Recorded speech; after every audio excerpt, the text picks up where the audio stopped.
میں نے کبھی مانی سے نیم چھتی کی بات نہ کی تھی۔ مجھے یہ ڈر نہ تھا کہ مانی اس سے اپنا حصہ مانگے گا۔ مانی ملکیت کی حوث سے بے نیاز تھا، وہ صرف حال میں رہتا تھا۔ اسے صرف آج کی ضرورت کا احساس تھا۔ اس نے کبھی کل کے بارے میں نہ سوچا تھا، نہ پوچھا تھا، نہ فکر کی تھی۔ کھانے کو پلاؤ میں ہو جاتا یا چٹنی، اس کے لیے کوئی فرق نہ پڑتا تھا۔ مجھے اچھی طرح معلوم تھا کہ اگر میں نے نیم چھتی کی بات کی تو مانی لپک کے اوپر چڑھ جائے گا، ہتھوڑی سے تالا توڑ دے گا اور کہے گا ہٹاؤ یار، سیل ویل کا ڈنٹا، کھول دو دروازہ، کھلا رہنے دو نیم چھتی کو، جو جو چیز چاہیے نکال لو، بلکہ سبھی کچھ نکال لو، اور یہاں ان چیزوں پہ کیڑے ہی تو لگنے ہیں۔ کیڑوں سے تو یہ بہتر نہیں کہ ہم انہیں استعمال کر لیں۔ اگر محکمے والوں نے پوچھا تو میں سمجھ لوں گا ان کو۔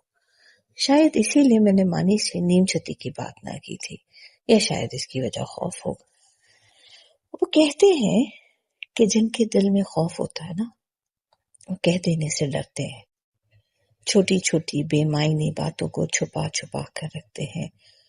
خوف ایک ایسا مکڑا ہے جو دل کے کونوں میں جالے تن دیتا ہے، جن میں احساس گناہ کی مکھیاں لٹکتی رہتی ہیں۔ ان دنوں مانی خیر خود اپنے مشغلے میں کھویا ہوا تھا۔ مانی کیا، لولی لاج کے سارے افراد ہی اپنی اپنی دھن میں لگے ہوئے تھے۔ اماں ان دنوں چیزیں بانٹنے میں پوری طرح سے مصروف تھیں۔ سارا دن وہ ادھر ادھر سے چیزیں اکٹھی کرتی رہتی، برتن، کپڑے، کھلونے، سب کچھ۔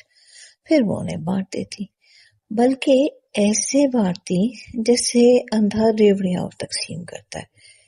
تقسیم کے بعد بٹالے کے مفتی مختلف شہروں میں بٹ گئے تھے، کچھ لاہور آ گئے، کچھ لائل پور کی طرف نکل گئے۔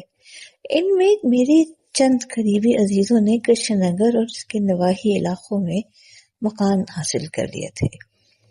والد صاحب کو رام نگر میں ایک مکان الاٹ ہو گیا تھا۔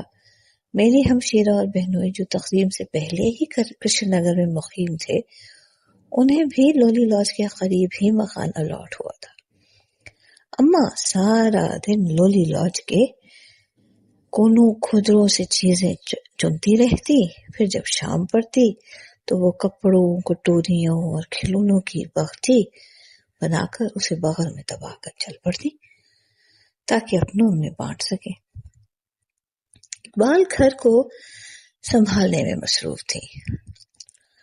انہوں نے کبھی اتنی ساری چیزیں نہ دیکھی تھی۔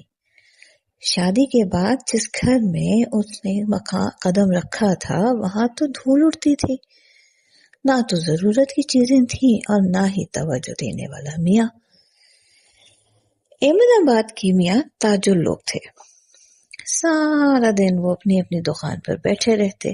شام کو جب ان کے آنے کا وقت ہوتا تو گھر والیاں بن سنور کر بیٹھ جاتی تاکہ میاں کی توجہ کاروبار سے منعطف کر کے اپنی طرف مبذول کریں، تاکہ ہرے میاں کو اثر نو تازگی بخشیں اور اس میں زندگی کا ولولہ پیدا کریں۔ سالہ سال کے تجربے کی بنا پر احمد آباد کی گھر والیاں اس فن میں ناطاق ہو چکی تھی۔ اقبال بیگم میاں کی توجہ کی طالب ضرور تھی، لیکن اس کی خواہش تھی کہ وہ توجہ مدھم مدھم رہے، اس میں اتنی شدت پیدا نہ ہو کہ شعلہ بھڑک اٹھے۔ وہ ملاپ کی خواہش سے محروم تھی۔ ملاپ اس کے لیے ایک تکلیف دہ امر تھا۔ جوانی میں جو المیہ اس پر گزرا تھا، اس نے ملاپ کی خواہش کا گلا گھونٹ دیا تھا۔ ہمیشہ کے لیے اس کے دل میں میاں کے قرب کا خوف طاری کر دیا تھا۔